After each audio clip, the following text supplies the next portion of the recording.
CIT 1121, Module 8, Submodule 4, How a Host Routes. We're going to really combine this in with the beginning of 9, because 9 really takes us to another level. It's pretty much the same stuff.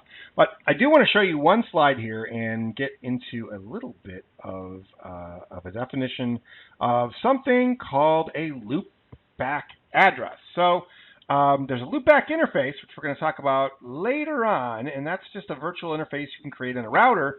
But there's also a loopback value that every TCP/IP value creates for itself. So this function is to make sure that your TCP/IP protocol stack is actually working the way that it's supposed to. So you can see here that there's a few bullet points, and the third bullet point with sub-bullet point 1 says, a host can send packets to the following, itself. Well, how do you send packets to yourself, and why would you do that? Well, you can send packets to yourself through a special address that's called a loopback address. In IPv4, the address is anything that starts with 127. It doesn't really matter. The de facto standard is we use 127.0.0.1. So if you can ping 127.0.0.1, it means that TCP/IP is installed correctly on your computer, and you should be able to gain access into other computers. Because sometimes you're like, gosh, is it me? Is it you? Why isn't this working, right? 127.0.0.1 is going to let you know if it's you. : 1 for IPv6 is going to do the exact same thing. So if I just open a command line here, and we just looked at a loopback, we can just do a quick loopback ping, and I'm going to just do a quick ping here. I'm going to move this so that you can see everything. So I'm just going to do ping 127.0.0.1. And I get a reply from 127.0.0.1. Hey, that lets me know that my computer's TCP/IP protocol stack is set up correctly, and it's not corrupt. Is this a problem? Is this something you're going to have to do on a regular basis? The answer is absolutely not. When Windows 95 came out, gosh, I'm old. When Windows 95 came out, this was a problem in Windows 95 where the TCP/IP protocol stack would get corrupt, and then you'd have to uninstall it and reinstall it, which required a couple of restarts of the computer. It took a long time. It wasn't really the worst thing in the world when that happened. I don't know if I have IPv6 running on this machine or not. We're going to find out right now. If I ping : 1, and I get a reply back from : 1. So IPv6 is up and ready to go on this computer, as is IPv4. One more thing I did want to mention. I'm just going to bring this up a little bit higher. When they created IPv4, they weren't really conserving addresses very much, because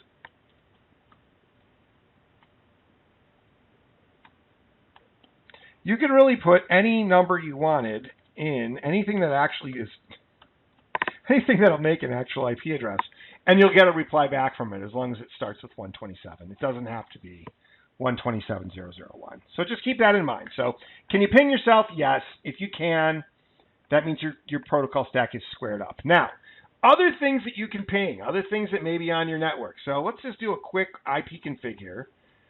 And I'm going to do an IP config, and we're going to take a look. In my IP address for this particular computer on my Wi-Fi adapter is 192.168.1.130. So I'm going to try and ping another device that's on this network. I think 72 is alive. I'm going to go ping 192.168.1.72. And 72 is available. It is another computer that is on my network. I happen to know that because I set this up just a second ago. So if I get a reply back on a ping, I know that I can ping another device that's on my LAN. Now, here's the thing, and this is what we're going to get into in Chapter 9 as well, is when I ping another device, it's on the same subnet that I'm on. We haven't really defined subnets yet, but in this case, just be aware of the fact that I'm sending local traffic. My IP address is 192.168.1.130, and anything that starts with 192.168.1 is considered in my subnet, because my subnet mask says, if the first three numbers are the same, then you're on the same network. And 192.168.1.172 and 192.168.1.130, we're on the same network. We're on the same network. Their first three numbers are the same. We're on the same network. So I'm going to be able to ping that machine directly. Okay. Now, if I try to ping something that's off of my network, ping 8.8.8.8, this is called pinging a remote host. I'm going to gain access to a remote host. This IP address starts with 8, not 192. I know right there it's on a different network. let's see if I can ping 8.8.8.8. And I hit enter, and sure enough, I can. I just happen to know that that one is a live address that you can ping on the internet just to check to see if you have internet access. Now, here's the thing. And we're going to get into this deeper in the next one, as I said.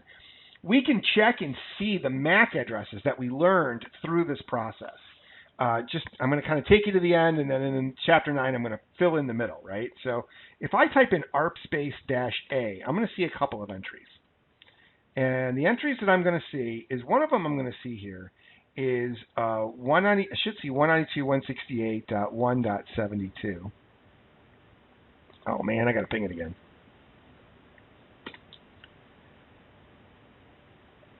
I like that. All right, let's try that again. So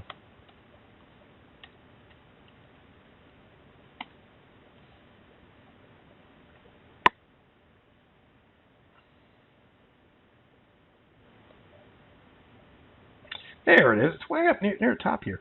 192.168.1.72.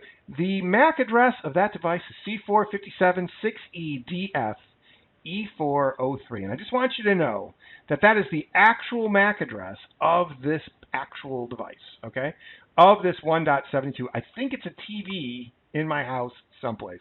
I haven't bothered to check.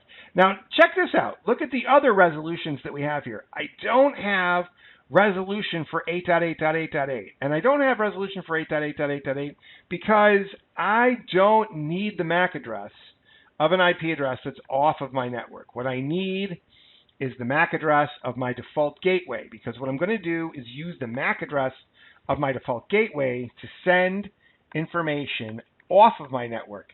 And 8.8.8.8's MAC address, I don't care.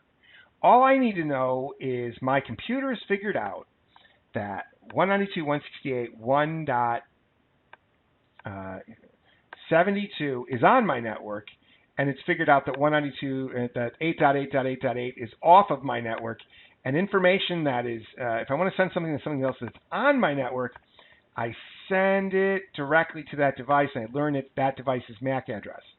If I want to send something that's remote, that's off my network, I'm going to send the traffic through the switch to the default router or the default gateway. That's what's called remote traffic. So, like I said, more on this in Chapter 9.